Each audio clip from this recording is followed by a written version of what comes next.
Well, I did all sports when I was younger, and I actually used to go to the multi-gym in my secondary school, and my only purpose to go to the multi-gym, we used to have a game of football at the end of it, and it was to prove to the brothers that I was good enough to get on the football team, but they only wanted 6 foot plus, and it was like, so we were just up there one night, and they ran off a load of competitions, like they had indoor pole vault, they had a triple jump, and they had the walks, all the technical events, and it was just, it was just another competition for me, and it went on from there really. There was trials for the school team, and got in the school team, and went to South Munsters, went to All Irelands, and then went international, and started from there. When I was a junior, I developed really late, so I didn't make massive jumps in any of my sports until I was 17 and 18, and I ended up, when I did my leaving cert, I went to a school in Cork that specialised in athletes going over to America and running scholarships, and I wanted to go on a walking scholarship, so I went to that school for a year. Ended up running for the school off of my walking training and became their number one man, and got offered a running scholarship, and there was no walking scholarships going, but I went to the European Juniors that year as well, and they were on in Slovenia, and came back from there, and my eyes were opened to just a whole new world, like coming from the parochial GA games that we were brainwashed into doing when we were younger, and there was no world outside our local GA team, to going over to Slovenia and seeing all the international athletes, and it just gave me a taste for it, and I came back. It's getting better. Like, I was over in the Institute of Sport yesterday, and it's definitely, the services around the athletes now are better, but we need to get an environment. Like, I can remember when I was away training with the Poles, they were away training 178 days of the year. They were on camp, and on camp by default they have nothing else to do. You're institutionalised, you're training morning, evening, you've got physios, doctors, you've everything at your disposal, and it takes all the thinking out of things, and you just get on and you do your work. And if we do the same here, and which they are doing it, they're starting to build athletes accommodation now in Dublin, and the athletes are in an environment where they don't have any other stresses. The only energy they're putting into is their training, and if there's good coaches and they can educate the athletes, and we can bring them to the point where they're 27, 28, 29, and they're mature physically and mentally, then we'll have the best athletes on the world stage,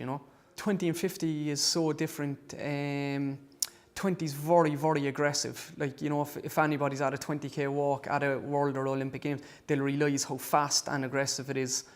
And I learned the mistake in my first 50k of going off with a fellow who won a medal in the World Championships the year previous, and the pace was so slow to me, and I had a 20k mentality, and I got to 40k and I just totally blew, and I crawled the last 10k, and it was like a crucifixion. Like, it was like, it was so tough, but I learned fast from it, like, and the next time I had to do it, I had everything prepared, I had all of my drinks prepared. So, like, the 50k is not just going from point A to B. You're concentrating on your splits the whole way, you're concentrating on your heart rates, you're concentrating on the amount of fuel that you're taking in, so that after 40k, that you're not, like, anybody can get to 40k. 40k is only the start point. With anything, and if you go to any local road races or if somebody puts down a plan and they follow through with it, and they do everything, all the small things right, and you do everything, and you go out, and what result you get on the day, whether it's 1st or 10th or 15th, you know yourself if you're going to be happy with it. And I went to London, and with the crowd, and everything that I put into it in the years coming up to it, and knowing for the 4 previous years that this was the only day I was going to be judged on. And when you see the other factors, like a lot of the people who were favourites for the race ended up cracking, and all right, I didn't win a medal, but I would have probably won in every other Olympics. But just on the day, there was 3 fellas better, unfortunately, like, and there was nothing I could do about it. And I respect them for, even the Chinese fella who finished 3rd, I respect him because he knew I was coming, and for him to hold on, you're going, it's a good effort, like, But I was upset, but that's sport, The World Championships are on in Russia in August this year, so that always after an Olympic year, there's kind of there's a mental dip, but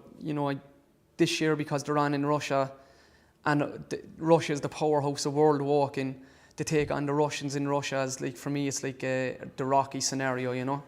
and you have to kind of capitalise off the negative, and that's what I'm going to that's going to motivate me this year. So I'm not going to, you know, I probably end up going to Rio, but I don't want to kind of go. I've seen a lot of people, and they'll go, oh, the four-year cycle and the Olympics is in 4 years,